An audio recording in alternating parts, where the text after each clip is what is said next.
Hello, and welcome back. So, I thought I'd continue today and I'd talk about the Riptide. So, the Riptide Battlesuit, here, I've got mine here. This guy right here used to be, or at least in last edition, was sort of the go to. In 8th edition, it was sort of the go to power suit, big shooty suit, and you'd often see three of them grouped together. And in 9th, I don't think you'll see that as much, not because the Riptide is a bad unit, and there are very, very few bad units in the Tau Codex, which is really nice. There's a lot of internal balance, which I really like. But the Riptide, there are a couple things holding it back from its former glory, I suppose. Let's go through it now. So, the Riptide stat line hasn't changed one bit. Still 12-inch movement, 5 up weapon skill, 4 up ballistic skill, strength 6, toughness 7, 14 wounds. Actually, I believe the attacks went up. So it has 6 attacks now. Leadership 9 and a 2 up armor save. So it's about the same. And of course, since it's 14 wounds or more, or rather, since it's 10 wounds or more, it has a degrading profile. So the things that degrade will be its movement from 12 to 8 to 4, ballistic skill 4+, 5+, 6+, and number of attacks 6, 5, 4. So as stock, it's equipped with a heavy burst cannon, which is this guy right here. And it comes with 2 plasma rifles and Riptide Fists. So we'll get to that in a second. So this package on its own will cost you the 240 points that's set at in the Tau Codex, which isn't bad. The issue, though, that I have with this is that the drones that you can take as an option seem as though you really just should have them attached to this unit. So gone are the days, of course, of having giant blobs of drones, shield drones, to just absorb wounds for something else. It doesn't work that way anymore. The Riptide can have 2 shielded missile drones attached to it as a unit. No other drone options. And they're about 15 points each. They're worth it. The problem is it boosts his cost up even farther, and it feels like you kind of need to take them. They're good drones. They've got 2 wounds, they've got a missile pod each, and they've got that 4+ shield generator. They can tank wounds for the Riptide. And seeing as they're all a unit, and drones are ignored for the purposes of calculating mean toughness, that means that they're getting wounded as though they're toughness 7, because the Riptide is toughness 7, which is good. So the drones are very, very good. The thing is, I feel like you kind of have to take them. They're a survivability upgrade that's really, really solid. So what you're getting is 2 shielded missile drones. That's 4 extra wounds. It's a few extra missile pod shots, which is nice, but that's not really why you're taking them. Now, the Riptide Battlesuit has a whole bunch of extra options. It starts with the heavy burst cannon. So that is 36-inch range, heavy 12, strength 6, -2 AP, 2 damage. It's a pretty solid profile. The issue I have with it is that it's strength 6, -2 AP. The 2 damage is nice. The issue, though, is that the Tau army has so much strength 5 and other strength 6 firepower that it doesn't, at least for me, justify taking a very expensive suit just for that. And its secondary weapon is all right, but again, you're getting plasma rifles everywhere else. So Anyhow, let's go through the other weapons because I'm not writing this guy off. I'm not, and I'm not saying don't take a Riptide at all, and I'm not saying don't take a Riptide equipped like this, and I'm not saying you have to take the drones. I just feel if I took a Riptide, I would have to take the drones. That's me personally. So he got one small upgrade as well that is free and it's across the board. Riptide Fists. You don't want to be in combat with a Riptide. But if you are, if you're challenged in combat, in melee, he can actually do some damage. So he now has 6 attacks, and those 6 attacks have their own close combat weapon profile called Riptide Fists, which give you +1 strength, -2 AP, and 2 damage. So he's attacking at strength 7, -2 AP, 2 damage. That is pretty good. If you get locked up by a squad of Space Marines and you get 6 attacks, you're only hitting on 5s, right? Okay, not a big deal. But you might hit with 2 or 3 of those. You might punch a Marine or 2 to death. It's not bad. It's not bad. It's not great, and it's not something you should count on to win you anything, but it's something to consider. You could also, for example, charge with this guy a really weak unit if you wanted to keep them tied up. So for example, let's say you had a unit that was weak in close combat but good at shooting, and you charged it with your Riptide to lock it up for the following turn. Your opponent would have to back out of combat and then not be able to shoot, or stay in combat with the Riptide when it's not something it's really good at. So it's an option there for you. And while the Riptide's in combat, it could, punch a couple of them to death, whatever they happen to be. So not a terrible thing. It's a nice little upgrade for it. Then you've got a few other options. The 2 plasma rifles, which is actually one of the very good options, and it's free. It comes stock on the Riptide, can be swapped out for 2 fusion blasters for 10 points each, which is a little steep for my taste. And you can also get 2 smart missile systems. Those are also more expensive. I believe those are 5 points each. Let me double check. Yes, so fusion blasters are 10 points each, smart missile systems are 5 points each. So for 2 smart missile systems, it's 10 more points. Not bad. You can see that's how I've got mine currently equipped, with the smart missiles on top of him. I also just happened to have glued these back a few editions and they stuck there. I personally love smart missiles. I think they're fantastic because, 1, they got an extra -1 to the AP, they ignore line of sight, and they ignore light cover. Their added range, which synergizes a little more with the Riptide's main weapon, but you could just as easily go with the plasma rifles and you save yourself a few points, and plasma rifles are really good. 2 extra shots that deal some damage like that, really, really good.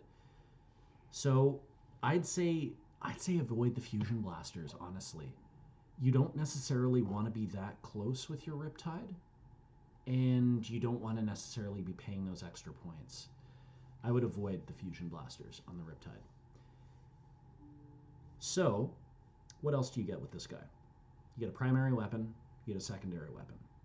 The other primary weapon is an ion accelerator, which in my opinion is just slightly underpowered for what you're paying for. It's a good weapon, but on a platform like this, it feels just a touch underwhelming. So let me read it off to you. 72-inch range, wonderful. Heavy 6, strength 7, -3 AP, 3 damage. It's a good solid profile, don't get me wrong. I feel like you could just have had either another point in strength or another point in AP. This is like its main gun. You're also paying extra points for this. Now, if you overcharge it, you get strength 8 and it's 4 damage, which is real nice. That's really powerful. But to be honest, like paying the extra points for that, and then if I'm adding the drones to it as well, we're closing in on 300 points. It's a little much for me. The Riptide also doesn't have access to the core keyword, which is fine. There are plenty of units that don't. But these small things, for me at least, keep adding up and telling me that this is not like a prime unit. It's good. It's still very good, but it's not the sort of auto include it used to be. Now, it's got its Nova Reactor, which is very cool. Nova Reactor lets you basically pick a buff for your Riptide suit. Now, the way it works is it's different from last time. So, last edition, I believe it was you overcharge it and then take a mortal wound, or you charge your Nova Reactor, take a mortal wound. Now, what happens is you've got to roll 2d6. And if you get higher than your remaining wounds, you will suffer a mortal wound. Or no, excuse me, wrong. You will not suffer a mortal wound. What will happen is the reactor will burn out and it's done for the game. So you can't use any of the reactor abilities afterwards. That means, though, if you're at 14 wounds, you're at full wounds, it's impossible for it to burn out because the highest you can get on 2d6 is 12. So if you have 14 wounds, 13 wounds, or 12 wounds left, you cannot have this burn out. It must be over your remaining wounds. So even if you roll a 12 and you have 12 wounds remaining, it's not over. It's equal, doesn't burn out. There is also a stratagem you have access to that states when it burns out. Let's see, let me find it here. Branch Nova Charge, 2 CP. Use this stratagem in your command phase when a Riptide Battlesuit model from your army uses its Nova Reactor ability and it burns out. So only when it burns out do you need to use this. The model's Nova Reactor does not burn out, and you can select one of its reactor abilities. I'll get to those soon. This stratagem cannot be used to prevent the same model's reactor from burning out more than once per battle. So this is a one-time, it doesn't burn out, you get to use an ability immediately, and then next time, you're on your own. The dice, it's up to you. So, the 3 things you can get from the Nova Charge. You choose one of them only, each time, in your command phase. So don't forget about this. In the command phase, use your Nova Reactor. Number 1, Nova Shield. This is no longer a temporary 3-up invulnerable save, but that's good for a reason, and I'll talk about that in a sec. Until the start of your next command phase, each time that model would lose a wound, roll a d6. On a 5-up, that wound is not lost. So it's a 5-up, feel no pain roll. Wonderful. The reason it's okay that we're losing that sort of 3-up invulnerable save is that the Riptide just comes with a shield generator that gives it a 4+ invulnerable save. Used to be the Riptide had a 5+ invulnerable save that was just on it, and then you could up that with the Nova Reactor to a 3+. Now it's just straight up a 4+, which is just flat out better. You don't get that option for the 3+, but if you still want that survivability, you can add a 5-up feel no pain after if you fail any of those saves. So you can make this guy quite tanky. The other one is Boost. This is a movement that you can do during the charge phase. So in your next charge phase, this unit can make a normal move up to 2d6. It's a little swingy for my taste. You could easily roll a 2 and move 2 inches and nothing matters. If it does, until the end of the phase, you cannot declare a charge. So you can't do a move and then charge with it. This one could be situationally really cool if you get your Riptide into a very aggressive position and then you want to bounce back. You want to get behind something, you want to shimmy around, whatever. That's possible, but I would say it's the weakest of the 3 options. The third option is just to add extra shots to your primary weapon. So your heavy burst cannon will go from 12 shots to 16 shots. Great. And then your ion accelerator will go from 6 shots to 8 shots.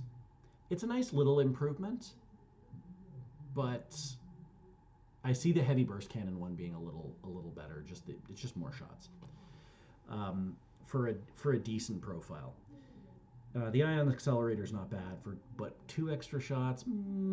Anyways, but that's a pretty solid one too. So I would say the shield or the added shots to your gun is a really good call. Just to jump back on why I believe that the drones, at least for me, I think they're necessary when you pay for this unit is because the Riptide's big. It can be seen by a lot. It's a tall model like this. So a lot of area terrain, it's not going to be able to really get behind. It's quite big. And I suppose I made the mistake of putting these up here, but it's a huge unit. So it's easily seeable. So that's why I'd say that having those two shield drones on it really, really helps. Not having this guy degrade so that you can fully take advantage of its Nova reactor is another thing too. You don't want this guy knocked down a bunch of wounds and then you can't use the reactor and suddenly your 300-point unit isn't hitting very well and it doesn't get extra shots or it doesn't have extra survivability and kind of, I don't know. So that's why I'd say that the drones are almost an auto include, in my book at least. So one of the cool things, though, that I do really like about the Riptide is you can just take 3 support systems that just come for free, which is real nice. You have 5 choices here. Counter Fire Defense System, which gives you access to the Counter Fire Defense System stratagem. That's the one that allows you to negate a bunch of damage on one hit. Early Warning Override. This is the Overwatch on 5+ and spend no CP on Overwatch. That one's really good too, especially if you decided to have the Riptide with a ton of shots. So let's say you have the Heavy Burst Cannon and twin smart missile systems. It'd be wonderful. You're shooting out 12 shots with your Heavy Burst Cannon and you're shooting out 8 shots with your smart missiles on Overwatch for free, hitting on 5s. Keep in mind as well, if you use a reactor ability, it lasts until the following turn. So let's say you're overwatching with the guy I just suggested. I'll give you a nice visual. So we have an idea of what we're looking at here. So twin smart missile systems, heavy burst cannon. Let's say I use the Nova reactor to overcharge the gun and give it 4 extra shots. That lasts for my shooting phase and into the opponent's turn where they may charge me and I will still get those extra shots even on Overwatch. That's something to consider. Next one is multi-tracker. Each time a ranged attack made by the bearer targets a unit containing 6 or more models, an unmodified hit roll of 6 scores 1 additional hit. Very cool. Again, this is ideal for the setup like this where you have just tons of shots because you're probably going to be going into a larger unit, 6 or more models, getting those extra hits. Awesome. Target lock, you just ignore light cover. That one for me is an auto include on the unit. Because you get 3 selections, I would just throw that on all the time and the Riptide just ignores light cover. Wonderful. Regardless of your weapon loadout. And finally, velocity tracker. Each time an attack is made by a bearer against a unit that can fly, add 1 to the attack's hit roll. Situational, but very good. So you have those 5 systems to choose from, and you can take 3 of them. So it shouldn't be too hard to kind of pick and choose the ones you want to keep depending on your loadout. And again, all of those options are all free. So once you've accessed your weapons, if you want to take the drones, whatever, you add those afterwards. They're totally free. You don't have to worry about adding any points. Really nice. As I mentioned, the Riptide has a shield generator, 4-up and vulnerable. You've got the Nova reactor. This thing also explodes now. So something to keep in mind as well with your units nearby. It explodes on a 6 within 6 inches. Things will take D3 mortal wounds. Could be pretty brutal. That's a wide radius. It also has a couple of keywords that are nice and important when it comes to aura abilities and stratagems. It has vehicle and battlesuit. That will affect a lot of sept tenants. You'll see specific sept tenants listing vehicles as something that gains a benefit. A lot of stratagems affect battlesuits or vehicles. A lot of buffs from different auras and characters affect battlesuits and vehicles. So while this doesn't have the core keyword, it does have battlesuit and vehicle, which means it can gain a lot of benefits from other things in your army, which is real nice. Off the top of my head, there's one that I really like for this, which is, I think it's Backup AI. For 1 CP, use the stratagem in your command phase, select 1 Tau Empire model. So vehicle or battlesuit doesn't matter, it's just a model.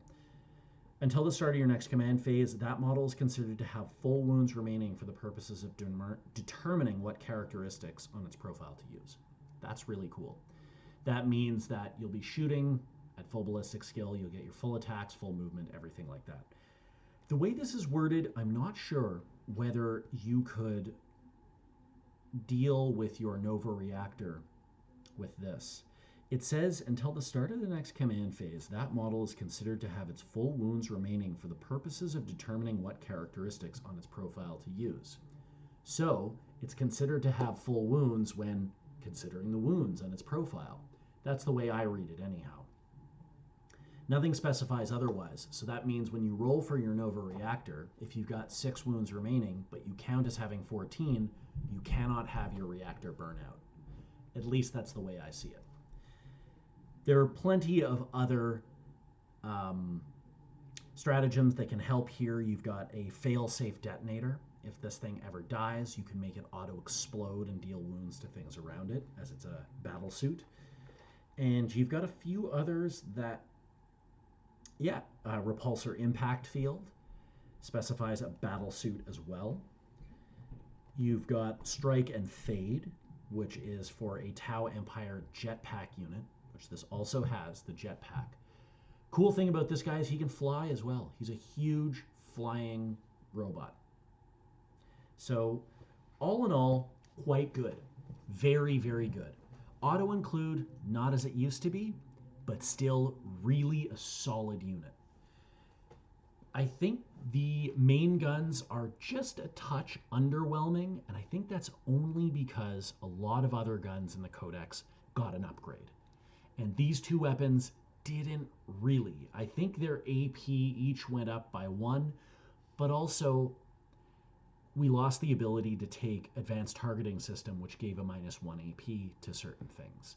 So it doesn't balance out. It's flat better. You just have -1 AP to most of the weapons now.